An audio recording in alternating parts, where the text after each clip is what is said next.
the way we understand the one consciousness, I think our group talks about that a lot. Referring to the one. Yes. All right. Is that it is ever expanding. It's not a fixed entity. Is that correct? Okay. You also said, and I think we all understand also, that time is a concept that is created when process needs to happen or needs to be understood. Yes. Okay. Now, we also understand that the one consciousness does not experience time or does not sort of... Well, not the way you do, although it is obviously aware of the concept of time since it is created within the one. Fair enough. But then let me ask my question, and maybe that will make it more specific. How does that process of expansion of the one consciousness occur without being subject to time? Does that make any sense as a question? Well, yes, it makes sense, and it may or may not be translatable in your experience. I will do the best I can to explain it in human words. Thank you. First, let's get some terminology so that we are on the same page. To us, there is actually a difference between all that is and the one. They're not quite the same thing to us. Because all that is does not know itself as all that is. But the one knows itself as the one. That's the difference between the two. The one represents the first level of reflection that creates everything else, from the one on down. So, in order for all that is to experience itself, it does then, within itself, shall we say, create a separation, a division, that then becomes known as the one. Obviously, that must involve some sense that you would recognize as a space-time separation. But it is nowhere near as concrete or crystallized as what you call, typically, space and time in your reality. It's nowhere near as fixed. But it obviously is there to some degree, and it is being used in that sense to create the first separation that then creates all other separations into denser and denser and denser levels of space-time. So yes, the template is even on that level, but it is on that level in its purest, simplest form, only creating a single division that still is experienced by the one as a now eternal moment, but is experienced by the one as the one, whereas all that is has no such experience at all. Does that make sense? Very much. Just to follow up a little bit on that. So more follow-up, yes. When that first split happens, yes, and the one is created from all that is, yes. Right? Is there another entity that's created? Because when you say split, we always think of something splitting into two or more. Well, all that is still all that is. Of course. Now, in the one, in that moment of the creation of the one recognizes itself as also the totality of polarity. So in that sense, you could say, yes, it recognizes immediately that there is a type of cell division from the one into two. A this and a that, a light and a dark, so on and so forth. You could call it. Yes, a two-ness. So the one becomes two automatically. Because remember, it is still an aspect of all that is, and as an aspect of all that is, it must contain all that there is, but it contains it and recognizes and experiences it in a manner where it recognizes it as polarity. Whereas in all that is, there is no such recognition at all. Got it. All that is just all that is. Sure. Without even knowing that it is all that is. But the one knows it is all that is. And the second you know you're all that is, you have to accept all that there is within all that is, and in all that is, there is polarity. So the one becomes the two. Instantly. Which then again diversifies into all the other things. So yes, it's a logical progression. Great. Make sense? Very much. Thank you. Thank you so much. Bashar, thank you so much. I'm so glad to be here. Actually, you answered one of my burning questions that I had forgotten even to make a note of. Did we pour some water on it? Yes. Oh, all right. Thank you. Bashar, I have a couple of questions about the different dimensions. Yes. We have been talking about the fourth and fifth dimension. Yes. In general, can you help me to understand, is there physicality there as well, or duality exists? Well, one moment. Okay. First of all, we understand in your reality, in your language, sometimes there is some confusion of terminology between the concepts you call dimension and density. Because many people in your so-called metaphysical movement refer to the idea of fourth density, fifth density. Sometimes people will have these terms interchangeable. Fourth dimension, fifth dimension. They're not exactly interchangeable. Within the reality you would call your third dimension, it is actually a fourth dimensional reality. Because you have 3 dimensions of space and 1 of time. Do you understand? Yes. That makes it a fourth dimensional reality. So in reality, you're already in the fourth dimension. Obviously, it's physical. Yes? Yes.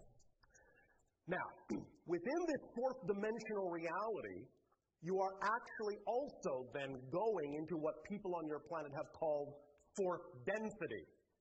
But that's because they are sometimes confusing the idea of third dimension to fourth dimension transference, but there is no fourth dimension transference because you're already there. So going into fourth density is actually going into the fifth dimension. Does that make sense? Yes, it All right. does. Now, in going into the fifth dimension or fourth density, you will find again that what will happen is, yes, there is still physicality. Yes, there is still some degree of polarity. But again, it is not as fixed. You have more flexibility in space and time. You can find it becoming, shall we say, more slippery, unstuck, unglued, so that you can experience more synchronicity, which is your physical translation of experiencing that everything happens at once, that everything is connected. So a symptom, shall we say, a symbol, a marker of transferring from the fourth dimension to the fifth dimension, or from, if you wish, third density to fourth density, however you wish to frame it, same thing, is to relax the idea of that structure we talked about before that has been imposed upon your consciousness, and let it be a little bit looser so that you experience more of the now, and thus relax the concept of space and time so that you can become more slippery in space, more slippery in time, and find your consciousness moving around in space and time a little bit more fluidly. For example, here is an illustration of how such things can happen beyond the idea of experiencing more synchronicity. Have you ever found yourself getting somewhere physically when you knew it was impossible for you to get there in the amount of time you had, but you got there on time anyway? Yes. That kind of thing is where your consciousness is now starting to manipulate time so that you're jumping over what you need and simply arriving when you need to be there, regardless of how much time you thought you might have needed in the old perspective. Does that make sense? Yes. So it's those kinds of things that tell you that you are uplifting your frequency, uplifting your vibration, expanding your consciousness, and becoming more aware of the fact that you live in the now. Because in the now, by definition, all things exist. So the more you live in the here and now, the less you need the concept of space and time, because there are fewer details to focus on. When people focus on too many details, and they think they have to make their life work by going through this step and this step and this step and this step and this step and this step, well, you're creating steps that then require more space and more time in which to exist. But if you understand yourself more holistically and just go from here to there, and skip all the intervening steps, then you need less time, will experience less time and less space. You'll live more in the now where everything is, and you'll recognize everything is just already here and now. And you'll be able to access it more easily, and the symptoms of that access will be more synchronicity and more slippage in space and time. And also more sensitivity to perceiving with your senses other vibrations, other dimensions, other realities, other frequencies of energy. That's why more and more people now are also seeing more things from other realities, seeing colors, seeing light they never saw before, seeing what you call spacecraft moving in other dimensions, seeing spirits of people that have passed on into the spirit realm. More and more and more, this is coming into your society now because people are becoming heightened in their sensitivity to things that are representative of what's really here and now. Whereas in the old reality, you filtered 99% of that out. But now you're not doing so much filtering. Is this answering your question? It does. And I just wanted to ask another question in that regard. So the way that I understand you is that we can definitely experience, let's say, fifth dimension in this physical world or where we are. The dimension in that sense is the last level of complete physical reality. Beyond that, it is more quasi-physical, non-physical, which is where we're going, our civilization. We're becoming less physicalized. We're now quasi-physical, quasi-energy beings. But you're just going into the very beginning of that level as a society. Does that make sense? It does. So we can experience that as we live here. Yes. And also, the way that I see it is that we may choose, as we go through this growth path, we may choose to experience our next lifetimes in, for example, in fifth dimension. Is that a natural progression of... It can be. It depends. It depends on your choices. It can be representative of a natural progression, yes. But remember, on that higher level, time is not linear. So you can actually choose a life that from physical reality's point of view would actually be before the life you're having now as your next life. Just because you think you might need that experience for your progression. So on that level, it's not linear. Because remember, from that level, you recognize all lives coexist simultaneously. And you're just keying into them in whatever order you think actually serves you best. So it depends on what you mean by progression. Because some souls will feel that they want to hop all over the place, and that creates the kind of progression they need, and some souls will do it very linearly. They will connect to their lives in what, from a space-time perspective, would appear to be one life after another, one dimension after another. But you don't have to do it that way. In fact, one of the things that lets you know you're really truly functioning on a higher level is that you really stop depending on linearity at all. And you start experiencing yourself in a multitude of ways simultaneously. On a high level, you will experience all your physical lives at once. At the same time, and actually be able to handle all that input all at once. It's similar to the analogy we use on your planet of what you call a film strip. You have a strip of film. There are many frames on that film strip. You know what I'm talking about? Yes. Well, each physical life may be one frame.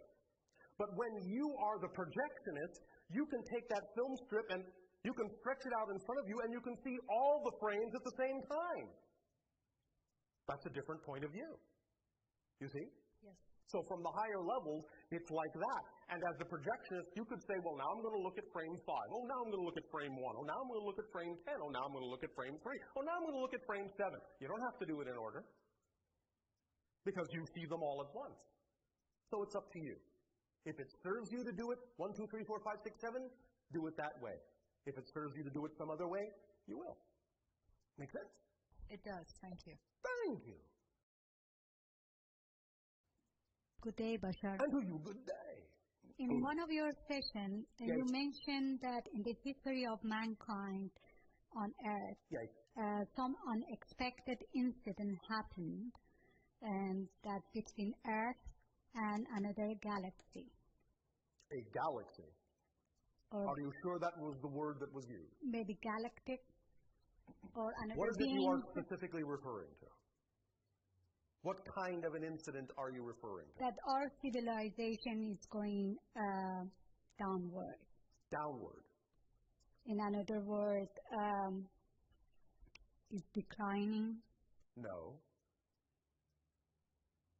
If your civilization had chosen to decline, it is probably very unlikely we would be speaking with you. Because we represent the idea of your civilization ascending. Does that make sense? Yes. Now, there are other parallel Earths that are going to experience decline, but are you going to be in that one or the one that's ascending? It's your choice. Does that make sense? Yes, yes. Is that answering the question? Or is there something else about this that you are referring to? Can you elaborate on the last point you made about the one moment. First, I want to know that we are clear. Yes, we are. Are you sure? Yes. All right. If for any reason some of this is not clear, by all means, speak up. All right? Okay. Thank you. Now, again, everything exists all at once. Anything that can exist does exist. Anything you can imagine somewhere, somewhen is real, because you can't imagine non-existence. Go ahead, I'll give you a moment, try. There, you see? You can't imagine non-existence. Remember, nothing is not non-existence. Non-existence, by definition, is something you can't experience. So, anything you can imagine, any other version of Earth, any other choice, any other branching choice you may have made is being made on another Earth, or in another reality, or in another dimension. Everything is being experienced that can be experienced. That's why all that is called all that is. Not all that is except for this. It's all that is. So, just as you are experiencing the Earth you are experiencing now, there are also an infinite number of parallel reality Earths experiencing themselves as well. On some of those other Earths, there may be other versions of you. On some of those other Earths, there may not be. But there are an infinite number of parallel Earths experiencing anything you can imagine. Some of those parallel Earths have destroyed themselves already. Others have not. Is this making sense? Yes. Is there some specific discussion you wish to have about this concept of parallel reality? I can try to interject here. Sorry to tell me if I'm maybe helping with your question, because I kind of think I'm getting where you're trying to go. There is, Bashar, a version of the history of the Earth, yes, as we're experiencing the Earth right now, yes, that basically posits that at some point in the past of the Earth, yes, there were beings from elsewhere that came or that yes. decided to Are you intervene. referring to the Anunnaki? Yes. Oh, all right. Okay. Yes. So, and they interjected their genetic material into the hominid life form that existed on Earth and helped create the human form into which souls could incarnate. Yes. Okay. But Great. why do you think your world is in decline because of that? I don't. My question was going to be more in the terms as follows. Yes. Is that intervention, in fact, something that has had, shall we say, negative effect on the Earth since that time on? In other words, it is an interaction that has had an effect that is positive or negative depending upon how it is used and viewed. Okay, let me ask that differently then. I understand what you're saying. Again, this is not necessarily an information that comes from you, but possibly from elsewhere, and that information posits, again, that there's a sort of colonization that has happened, let's put it that way, that Earth and its resources are being colonized and used by, again, certain beings from elsewhere, and unbeknownst to most of the inhabitants. I understand. Okay. And on some Earth, that is true. Okay, but on this Earth... Is it this Earth? That's the question. Yes, it is. And it's my question to you. Mm-hmm. Is it the Earth you're on? Do you subscribe to that reality? Mm-hmm. Yes? No? Got it. I don't know yet. You don't know. Oh, all right. You're allowed to live on an Earth where you don't know. Thank you. So, when you make up your mind, that will be the Earth you live on. Great. Because that's how you change. Anything, any thought, now listen. Please, please, please, please, please take me quite literally. All right? Mm-hmm. Quite literally. Yes. This is not symbolic. This is literal. Every single thought you have changes your entire reality. What Earth are you on now? What Earth are you on now? What Earth are you on now? What Earth are you on now? You have actually just passed through a large number of parallel reality Earths in the last 5 seconds. Every thought you have means you're in a different reality. The only reason it seems like the same Earth is because a level of your consciousness agrees to experience it with each other that way. But not only are you experiencing a variety of Earths together, you're experiencing a variety of Earths separately that you have to agree you're experiencing together. Yes. So, whatever you decide is the truth of your world at any given moment will be what you experience. And remember, the past does not create the present. Yes. The past is the result of what you decide the present to be.